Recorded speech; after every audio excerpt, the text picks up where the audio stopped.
Hi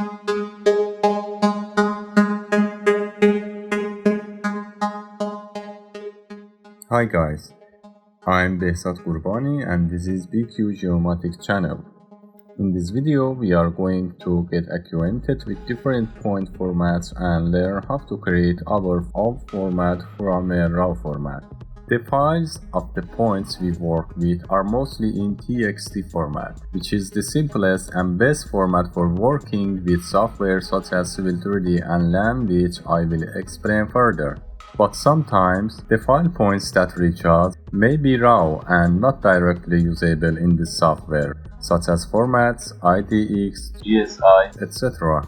Since most of the raw point formats is IDX, in this video we will teach you how to convert raw IDX format to your favorite TXT format. I have a raw point file in IDX format here, which is related to a topographic surveying of a mine. The icon of this format may be displayed differently on your computer. The best software to open the IDX format is Excel. In order for our computer to always open this type of format with Excel software, right-click on the file and select Properties, click the Change button here and select the Excel option. If you don't see the Excel, click More Apps to open other software on your computer. If you see Excel, select it. But if you still don't find Excel in this list, go to the end of the list and select this phrase. In the window that appears, go to the Microsoft Office folder and then to the root folder. Enter the Office 16 folder and here select excel.exe and click Open. Click OK here.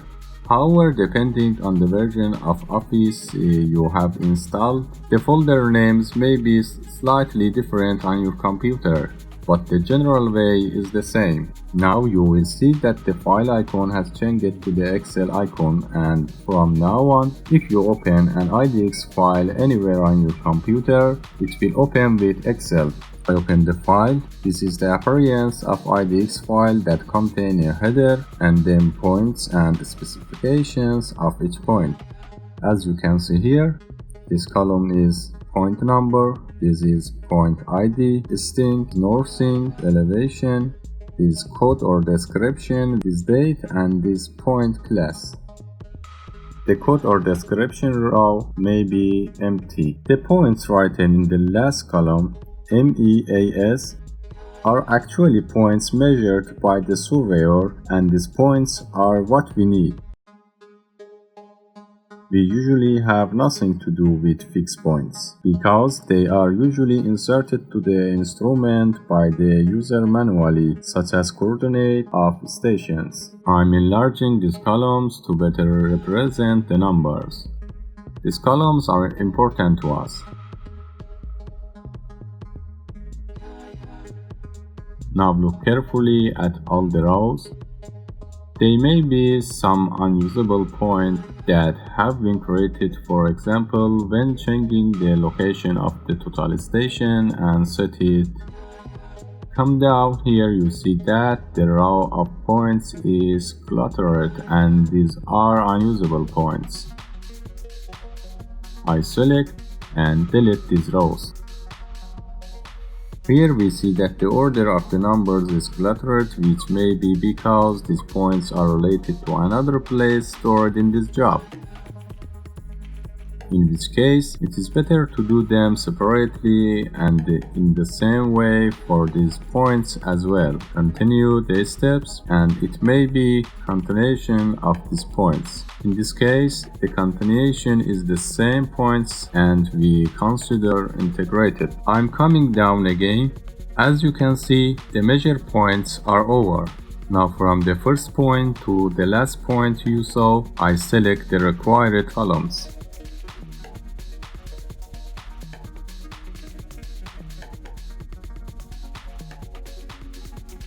To remove commas from numbers, on the Home tab, from the Editing section, click Find and Select, then choose Replace. In the window that appears, put the comma in the first row And do not write anything in the second row and click the Replace All button to remove all the commas in the selected cells. Now, to make sure the row numbers of all the points are correct, I select these two cells and drag down from this bottom corner to the last point.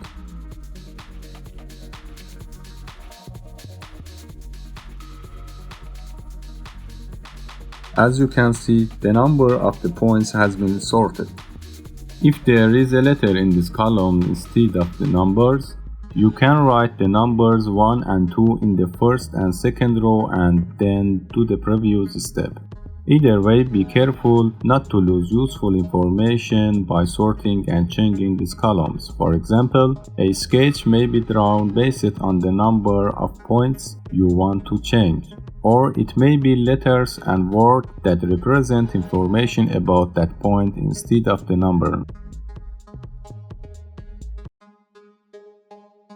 Like this, 1 and 2, and try a previous way again.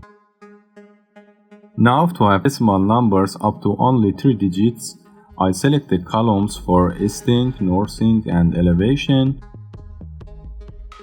Then from the Home tab, in the Number section, change the General to Number and click Increase Decimal once. Now it is enough to select and copy the points and bring them in Notepad. Select these points.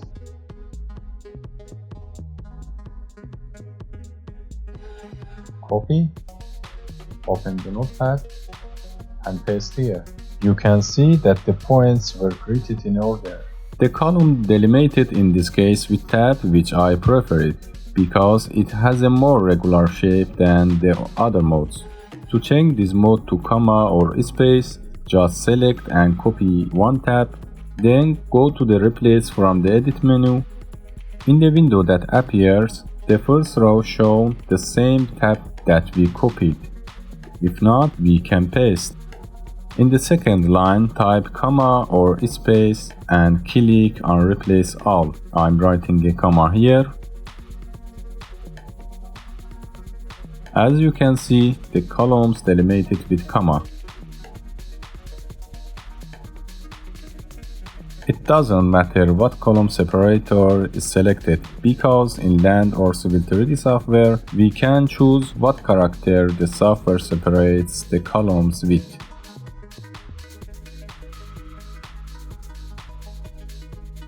I save this file in somewhere. I hope that this video is useful for you. Please don't forget subscribe, like and comment and share with your friends.